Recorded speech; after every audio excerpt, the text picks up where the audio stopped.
Hey everybody, welcome back to the channel. Welcome to episode 2 of After the Chase. I apologize for the delay in getting this out. I've been under the weather ever since the chase, but hey, every chase has a story to be told. And I want to share that story with you now.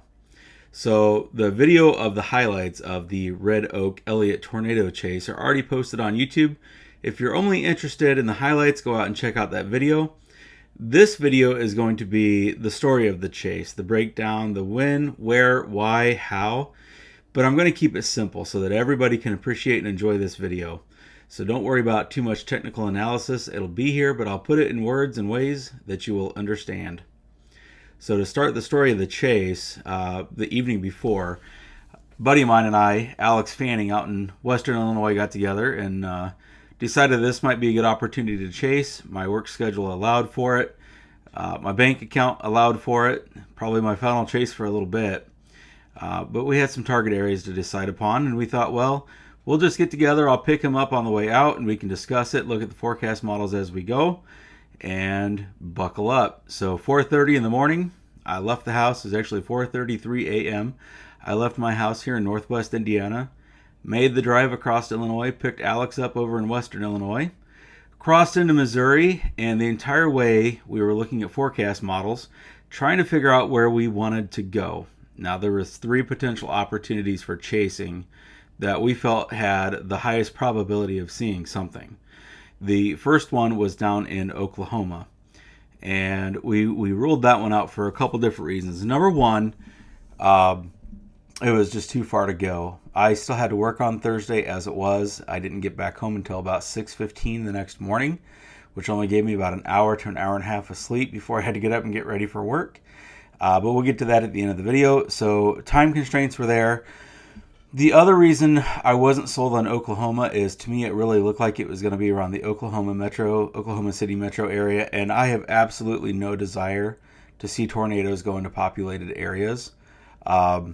So I quickly ruled that area out, and Alex and I will get down there. We'll get to Oklahoma. Hopefully Fernando will be able to come along with. Fernando, if you're out there watching this video, hope the little one's coming along here any day now so that you can get back in the truck with us, and praying for a healthy, happy little baby boy for you and your wife. But yeah, I had absolutely no desire to see large tornadoes, potentially damaging tornadoes, go through populated areas. I had to make it back so I could get to work on time on Thursday. So we went ahead and ruled out Oklahoma. That left 2 possibilities. We talked about the Wichita up to Topeka, Kansas corridor.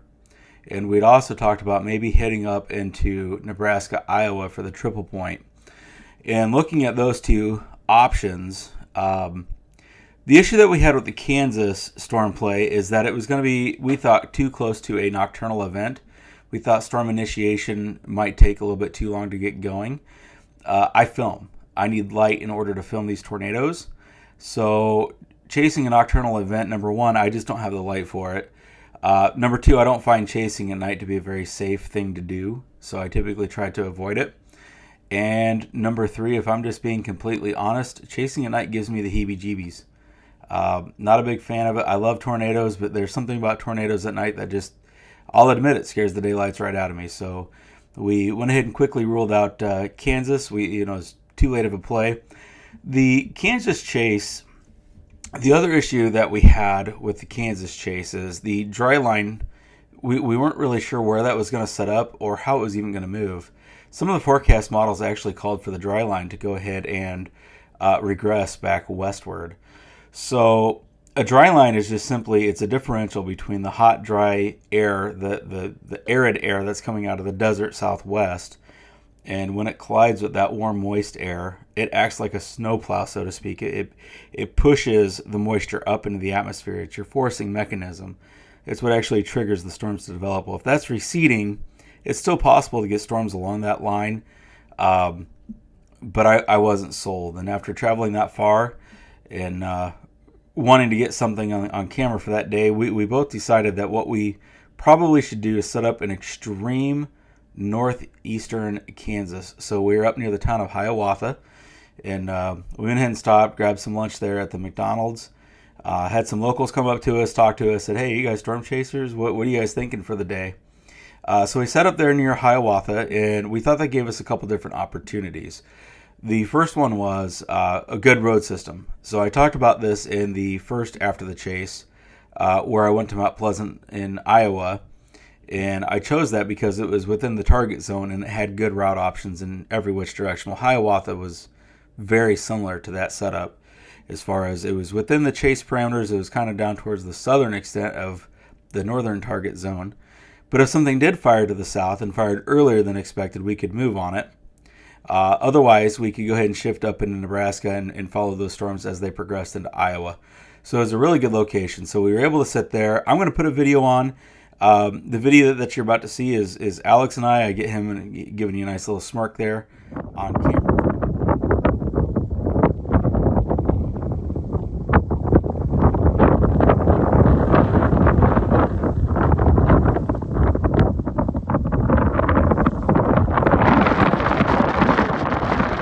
And what you're seeing is the cumulus field begin to develop.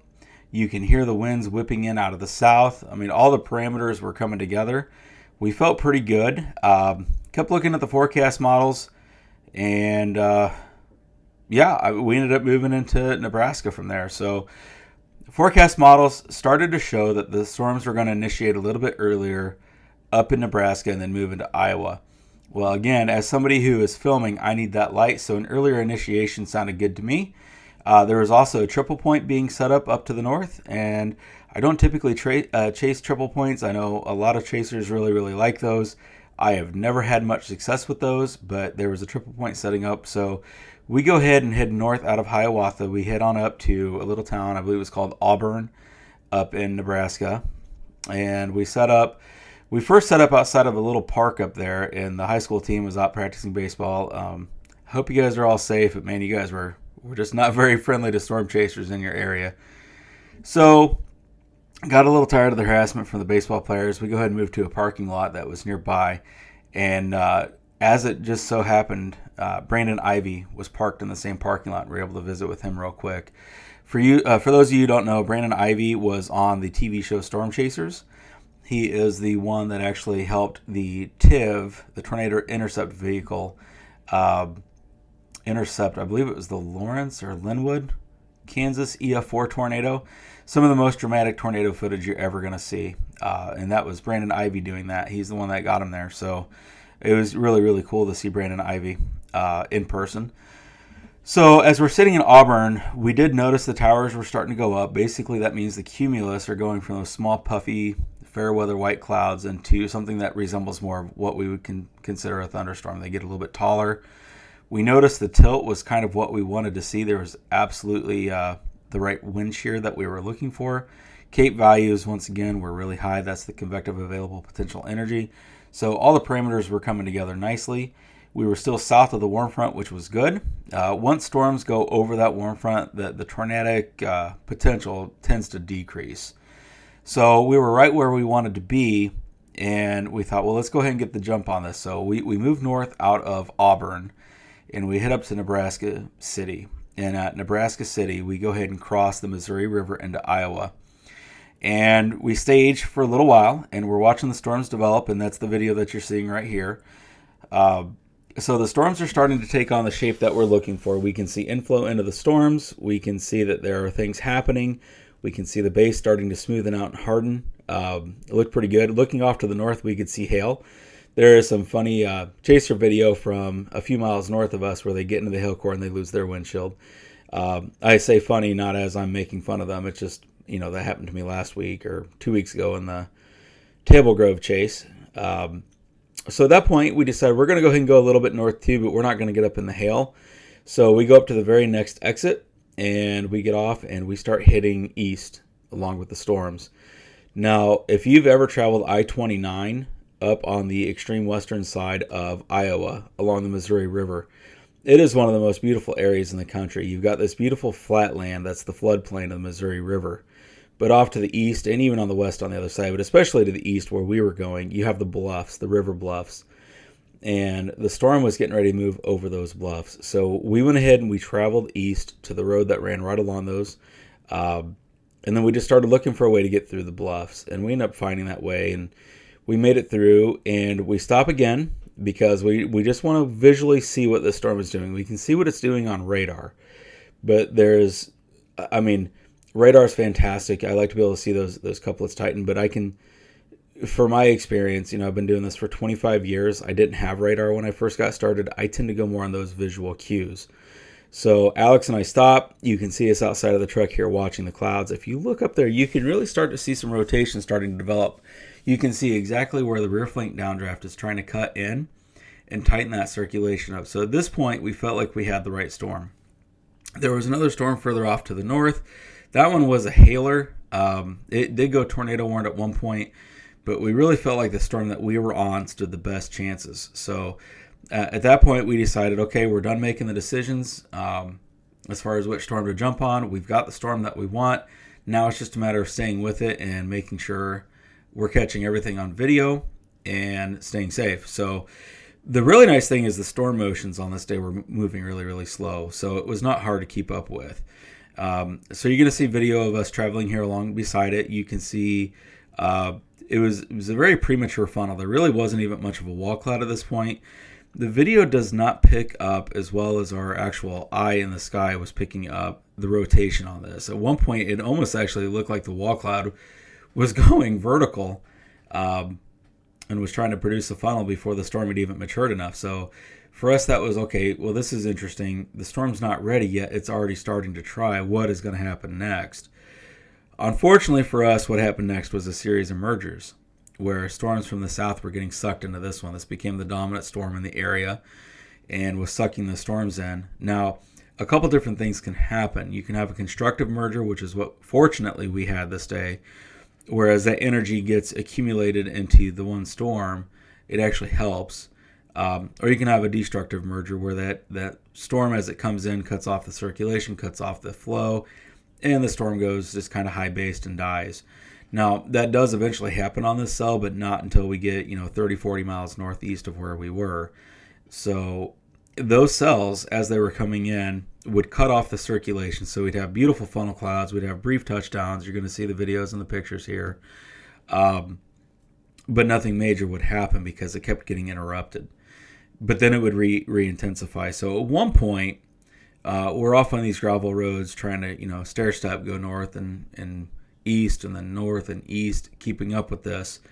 At one point, one of the cells as it was merging created a precipitation base around the wall cloud in the mesocyclone, which is the upper, the rotating updraft within the storm.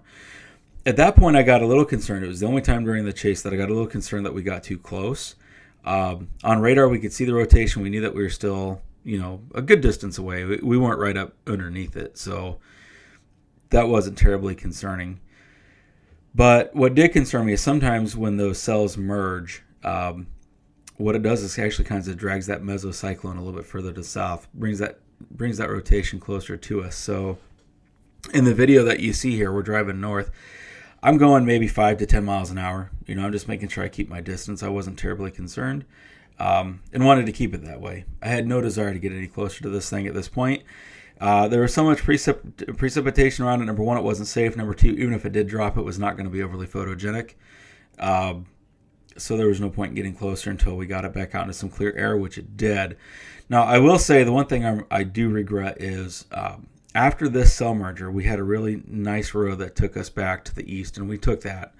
So at this point, we're kind of moving towards the, I believe, the Red Oak, Elliott, and eventually up towards Griswold. We're heading east on this road, and there was just beautiful formations behind us. But at that point, we knew it wasn't going to drop. It wasn't ready yet. But man, I wish we had gotten some photos because the wall cloud that it produced was absolutely stunning. It was fantastic. Visually, it was very dramatic. But we were afraid if we didn't get east fast enough, by the time the storm did mature, we were going to be out of position. Because the other thing about these mergers is you don't know how that's going to affect the forward speed of the storm. So far, we'd been really lucky. Storms were not moving overly fast. We were able to stair-step with them, stop, get out, take some footage. But with a merger like that, sometimes they can shoot in a different direction. Sometimes they can speed up. Your storms are predictable to begin with. So when you start throwing these kind of things in, you just never know what's going to happen. So better safe than sorry. We go ahead and head east. And We stopped just north of the town of Red Oak, and that's what you're seeing here. Now we can start to see the mesocyclone redevelop and re-strengthen. It went under another cell merger, and at this point, the thought process was, okay, this is going to probably do something, but we need to go ahead and get into better position again. Again, I just love the forward motion being as slow as it was. It gave us so many opportunities for photos, to get out, to take pictures. I did several Facebook Lives during the storm chase to let everybody know what was going on. So we get north of Griswold, and that's where the show really happened, and that's what you're seeing here in this video. So I'm going to be quiet for a little bit. We're going to let this play in full. Again, this is actually on the highlight video as well, but I'm going to let this play out. It's just visually stunning. So here you go. Clear skies out to the west, it's the backlit. No interference this time. Chain.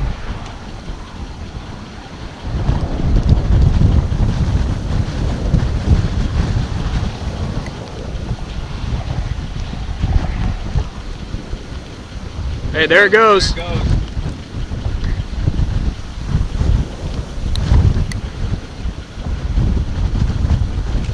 Alright, we got our funnel right there. I wish I could zoom in on for you guys. I can't on this app. But we have... Oh, man, that was so close. There's one, too. I don't know how well you can see that.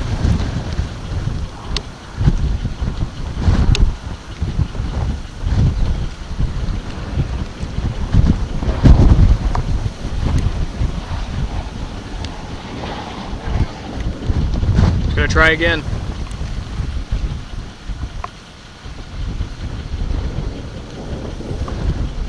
Got it.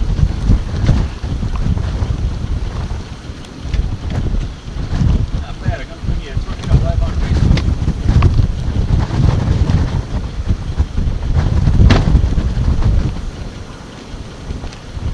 Mike, Come on, do it. not on your way, am I? Nope. That's a good funnel. Beautiful. Beautiful funnel.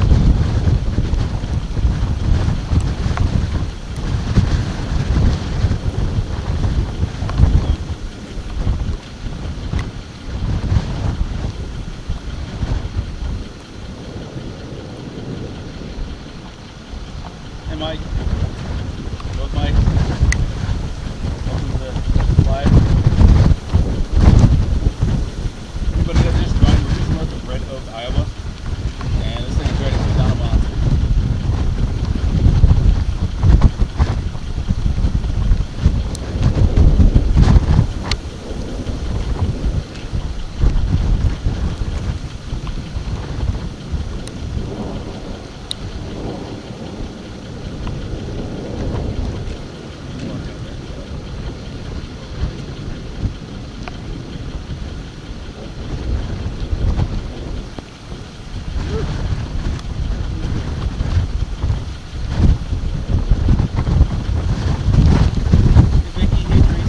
Inflow surging. Yep.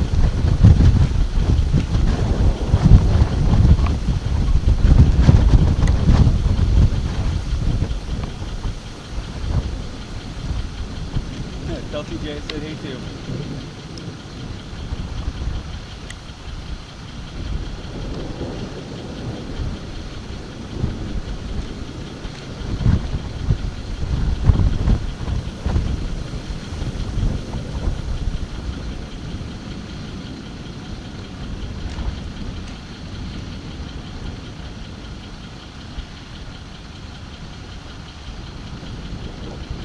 Hey, Rob.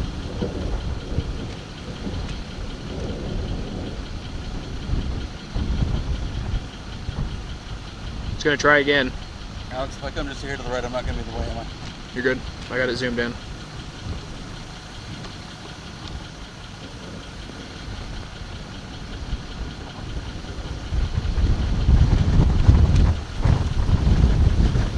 Funnels now, I don't know if you guys can see that. How You can see the RFD surging on it too. Yep.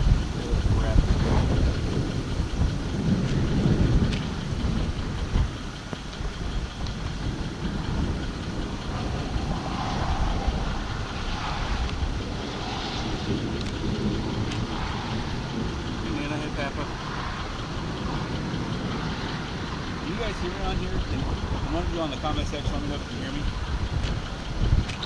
Yes, sir. Don't worry about it. I said hey.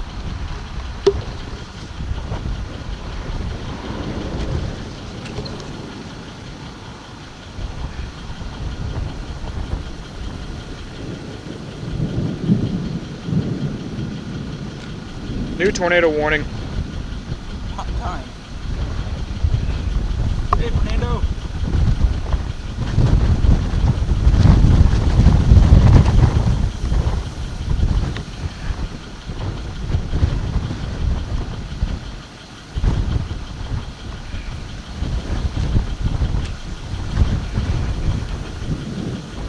Hey, what's up, my chase partner? Hang on, I can't hear you. Oh, funnel. There we go. Alright, hey Fernando, I'm gonna have to let you go. I've lost audio.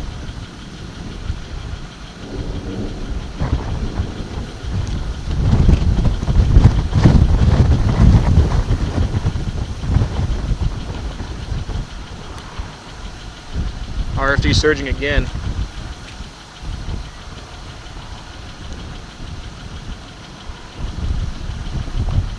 Here's the new funnel.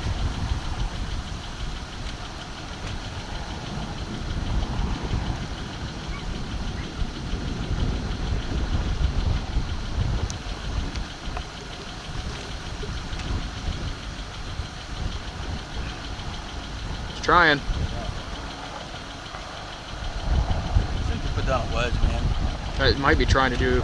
Those might be multiple vortices. Yeah. And I'm pretty sure that some of that's already touched the ground over there, even if we couldn't May see have. it. I couldn't see it though.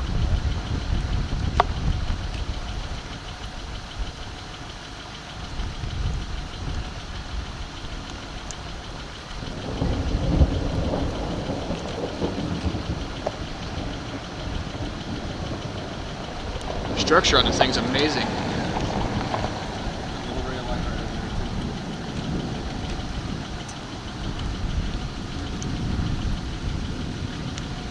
Here we go with the surge again. After this, the storm continued on to the east, but what we noticed is the base started to rise. So all these cell mergers at some point were going to take its toll. And when I say that it's rising, right? Let's say the base is rising. What I mean is when a thunderstorm has a low base, that means those clouds are really close to the ground. Once it starts lifting higher, once that base goes higher in the atmosphere, so let's say it's another couple thousand feet up in the air, at that point that means that we're really losing the dynamics that we need. Now, does that mean the storm is done? No, absolutely not. It can re-intensify. That base can come back down. Every once in a while you get a beautiful high base tornado. Those are incredibly photogenic. Didn't have the feeling that this one was going to. Like, looking back at that footage that we got there just north of Griswold, it just doesn't get much better than that. You've got your low base, you've got a very well-defined wall cloud, you've got well-defined funnels, you've got a brief touchdown, and it was silhouetted. The sunlight was off in the west, coming through it, made it very dramatic. Now the storm was past us, so now we were going to be backlit, which would be beautiful too, but it didn't feel like it had it anymore. And on radar we could see it weakening. So at that point, we've got 11-hour drive back home. At least I do. Alex, his wasn't quite so far, but it was time to call it quits. Now the other thing that I wanted to mention is we had a couple storms to our south that were also tornado warned, so we were able to dive south and try to get on those. Now, what you're seeing here is we've turned around. At this point, we're moving down towards those other cells, and you're seeing the absolutely beautiful Mamatis clouds. And those are one of my favorite clouds. I absolutely love Mamatis clouds. Typically, they're associated with really severe storms. But boy, are they beautiful and dramatic. So that's what you're seeing here in this photo. Now, we were able to dive back south. We went south through Griswold. We're meandering our way back south and west, which I know that sounds strange since we had to go east to go home, but we're trying to get back down to I-29. We're going to take that back down into St. Joseph and come across Missouri there on Route 36. Same way that we went out, we wanted to come back. That would give us a play on any of those cells that did develop down towards like Topeka that might be moving to the northeast. So one of the interesting things is we stopped and we grabbed a sandwich real quick, or I'm sorry, we were talking about stopping and grab. We stopped and grabbed fuel at a Casey's gas station, because, across the Midwest, we have Casey gas stations absolutely everywhere. And as we're heading south out of there, I'm noticing, to me, there's lightning everywhere. There's storms all around us. There's lightning everywhere. But I'm noticing these blue flashes right down on the horizon. And I said, Alex, man, to me those looks like power flashes. I wonder if there's something going on. Can you check the radar? And then right after I said that, there was a bigger, blue flash. Now, could it have been lightning? Absolutely. We're in heavy rain. Hard to tell. But everything off to our east goes black. Goes completely dark. I wish we could have got this on camera. My dash cam did not pick it up. I don't typically film out the windows at night, especially in heavy rain. I need to be focusing on the road. But Alex went ahead and pulled up his radar, and sure enough, there was a rotational couplet right in that exact area. So could that have been a brief touchdown? Absolutely. With no visual, can we say that for sure? No. So, that was a disappointment. But, yeah, we ended up getting behind the storms, and you can see us as we're heading down 29, some of the absolutely fantastic lightning bolts, and then coming across on 36 through Missouri. We were behind the line of storms. We did finally catch it, but the lightning show is absolutely amazing. And dropped Alex off, came home, and here we are. So not a whole lot of technical data on this one. Just a really fantastic storm chase, another fantastic adventure. We unfortunately didn't capture a very photogenic tornado on the ground. We did have brief touchdowns. We got some absolutely stunning funnel clouds for you. But yeah, that was the technical analysis, really, as far as how deep I want to go into it for you. Fantastic storm chase. Ended up getting home around 6:15 the next morning, so I was up for 25 and a half straight hours. Had over 25 and a half hours 20 and a half hours drive time on the road, over 1,300 miles, several funnels, several wall clouds, some beautiful mamatas, an absolutely fantastic lightning show. Alex, I want to thank you so much for going on this chase with me. I let you be the lead forecaster on this one. You did not disappoint. Fantastic cameraman, fantastic navigator. It was great having you. Let's do this again. Hey, if you guys like this content, go down below, like this video, subscribe, go down to the content or the comment section. Let me know what other kind of things you want me to talk about in these video breakdowns of the story. Would love to go into more detail. I just don't want to overwhelm you. I want this video to be for everybody. But if you want more of that, go down there and let us know. Also, it looks like May could end up being kind of a crazy season. So if you could, make sure you do subscribe to this channel. I need to be able to monetize this. You don't have to pay for that. YouTube pays me. Your subscription is free. Would love to be able to monetize this. Love to be able to get to 1,000 subscribers so I can start getting some fuel money so I can keep chasing. May looks like it could be absolutely insane. Looking forward to heading down towards the Oklahoma, Texas, Kansas area again. So again, please subscribe. And hey, until next time, be safe, be weather aware, and we'll see you.